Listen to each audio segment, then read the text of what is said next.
Greetings, class. I hope you guys are doing well. I'm here to go over the article, The US Media's Problems Are Much Bigger Than Fake News and Filter Bubbles. And I find this article very fascinating in that it's basically saying that things aren't really going to change media-wise in our country. It's a very powerful statement. And one of the key things the essay really focuses on is, and it seems pretty apparent, but I think it's worth mentioning, especially with our topic. The news that sells today, the news that makes headlines, are sensationalized or emotionally driven. They usually have big players in them, and those are the news stories that people are attracted to. If you're on Yahoo News and you scroll down and you see Lion King or Caitlyn Jenner, chances are you're going to click on that versus any other of the other news stories, which might be way more valid, way more important to our lives. But this essay really talks about how sensationalism is really affecting our news, and a couple things that I really like. This essay is very political, and it talks about the politics of the last election. And it is true that Hillary Clinton did spend a lot more than Donald Trump. And what Donald Trump had was he had a brand, he had a name that was bigger than Hillary Clinton's. And the reason why he was able to stand out as a candidate and get attention is, one, he was a celebrity before he started, which gave him a lot of attention. He already had media coverage. He was already in everybody's living rooms on his TV show more than any of the other candidates. So people knew him, they recognized him, and they liked him because of that. So even if you would have spent money trying to compete with him, he already had a name. And another thing that differed from him is the essay says that Bernie Sanders is a populist. Populists appeal to the American people.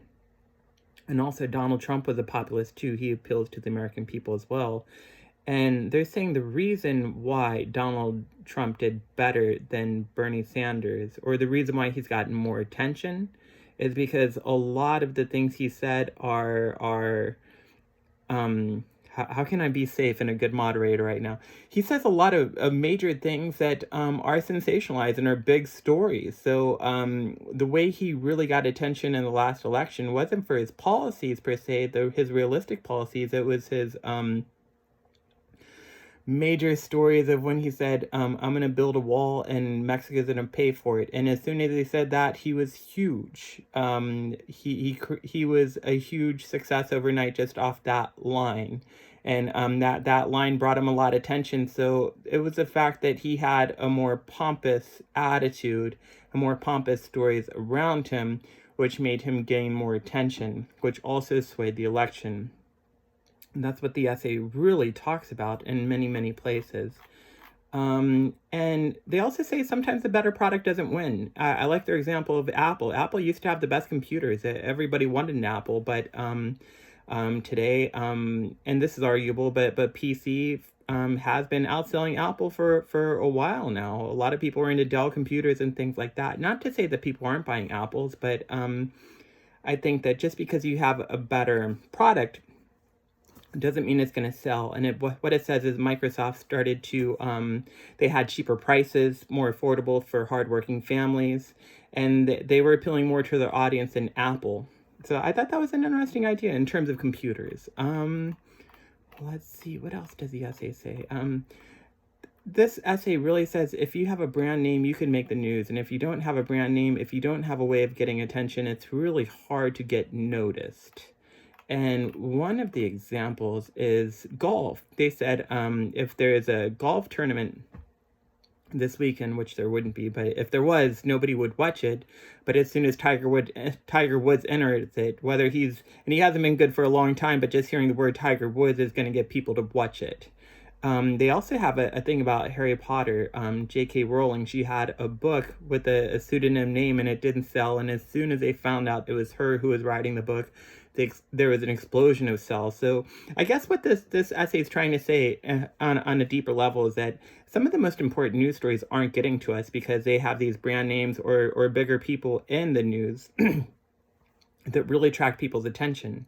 And I think that's a big thing to say. Another thing they say is that the reason why people fall for fake news is because of confirmation bias. And I showed another video like this that talks about the Dunning-Kruger effect, where people who are not knowledgeable think they're superior in terms of knowledge.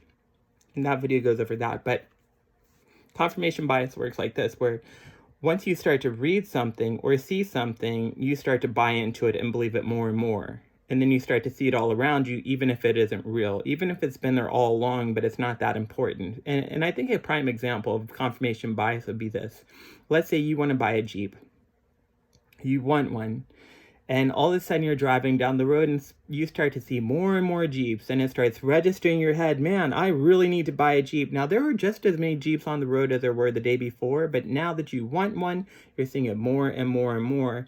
And in essence, that's kind of what fake news does to us as well, where we read an article, we study it, and then we start to see it represented in our lives more and more and more. Whether it's real or not, it plays into our bias. And then we start to read more and more articles, and that's how we get stuck in this loop. And they're saying that we always get stuck in loops as part of human nature, and it's not going to change. And I think this is a strong essay that really talks about fundamentals of fake news. Thank you for listening.